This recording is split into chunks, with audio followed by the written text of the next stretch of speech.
अरे दोस्तों, सुमित यहाँ है। आज हम एक बहुत ही महत्वपूर्ण विषय पर चर्चा करने जा रहे हैं। चलो टैक्स के बारे में बात करते हैं। यह एक ऐसा विषय है जो हम सभी के जीवन को प्रभावित करता है। हम सब जानते हैं कि इसी से तो हमारी सरकार को पैसा मिलता है ना? यह पैसा हमारे देश के विकास और प्रगति के लिए बहुत जरूरी है। इंडिया में हमारे पास एक ऐसा सिस्टम है जो सबके लिए फेयर बनने की कोशिश करता है ताकि हर कोई अपने हिस्से का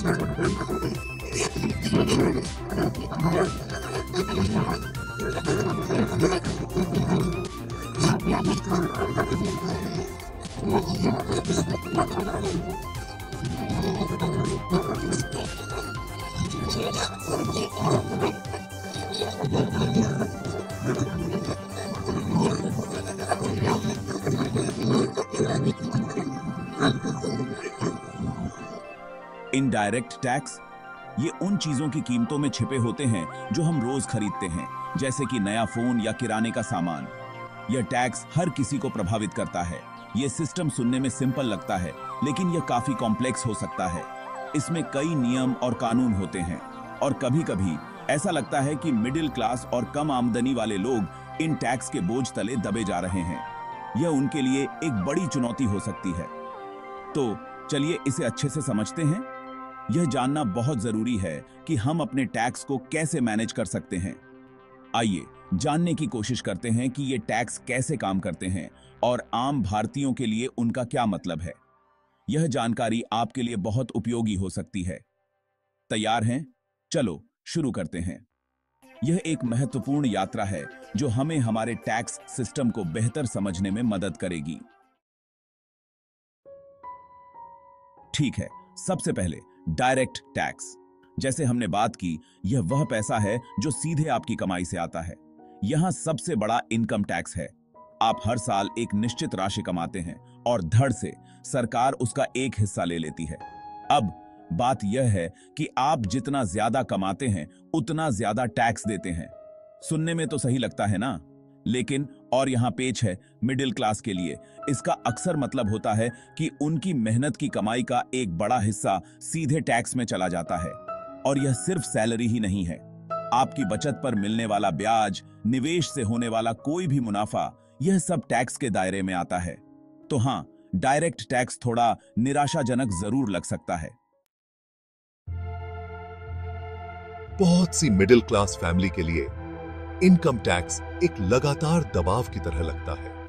वे अपने बच्चों की पढ़ाई के लिए बचत करने की कोशिश कर रहे होते हैं, शायद घर खरीदने की सोच रहे होते हैं, और हां, रोज के खर्च तो हैं ही। और फिर आता है सालाना इनकम टैक्स रिटर्न भरने का झंझट। यह सच में सरदर्द बन सकता है।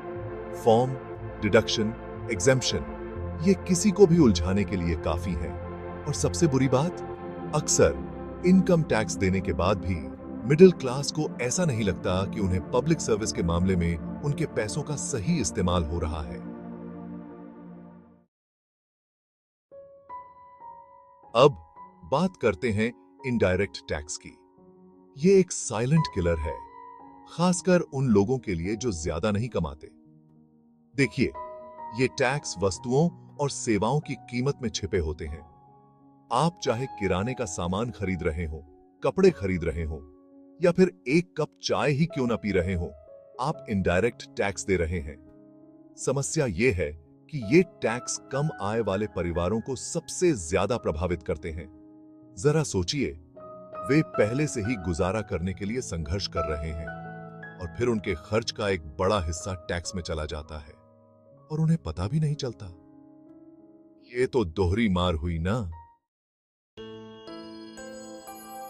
सेक्शन 5, बहुतों के लिए मिला जुला अनुभव, जीएसटी की कहानी।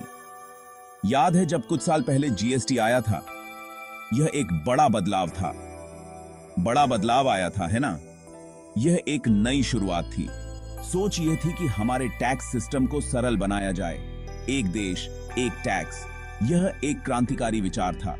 कुछ चीजों के लिए इसने जिंदगी आसान बनाई। छोटे व्यापारियों को फायदा हुआ, लेकिन बहुत सारे जरूरी सामान और सेवाओं के लिए कीमतें अरच गईं। यह एक बड़ी चिंता का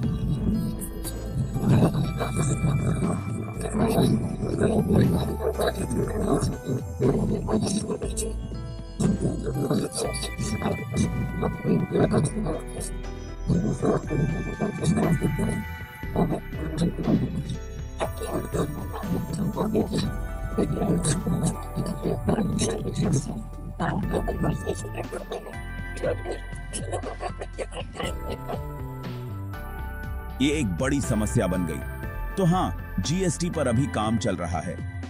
सुधार की गुंजाइश है, इसके अपने फायदे और नुकसान हैं, लेकिन बहुतों के लिए यह अभी भी एक बोझ की तरह लगता है। यह देखना बाकी है कि भविष्य में क्या बदलाव आते हैं।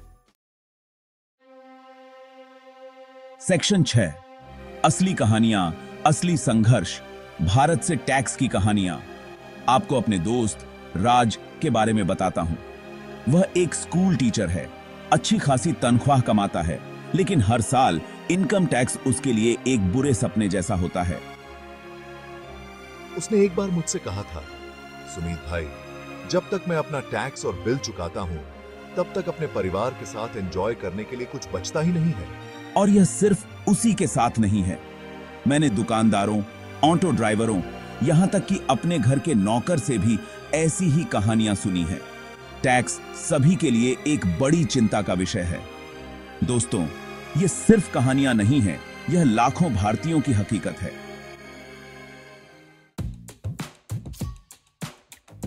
सेक्शन 7 टैक्स के आंकड़े बोलते हैं। मेरी बातों पर ही मत जाओ, आंकड़ों पर नजर डालते हैं।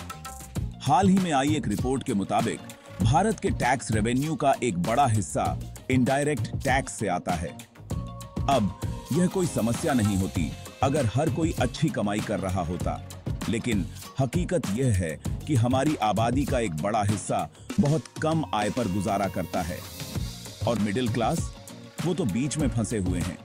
इनकम टैक्स में एक बड़ी राशि का भुगतान करने के लिए पर्याप्त कमाई करते हैं, लेकिन इनडायरेक्ट टैक्स के कारण वस्तुओं और सेवाओं की बढ़ती लागत से अप्रभावित रहने के लिए इतने अमीर भी नहीं हैं।